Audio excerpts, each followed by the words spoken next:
Ethan came home after a long day at work. His apartment was small and quiet, or so he thought. At midnight, while drinking a glass of water in the kitchen, he heard footsteps.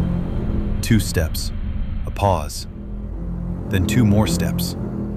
Ethan told himself, maybe it's just the neighbor upstairs. But the sound came from right behind him. He slowly turned around. No one was there. He stayed awake all night. The next morning, bloodshot eyes heavy with exhaustion, he went to work. When he returned that evening, he noticed a wet footprint on the kitchen floor, small but clear. He tried to convince himself it was just spilled water, but when he bent down to wipe it, he realized the footprint had only 3 toes.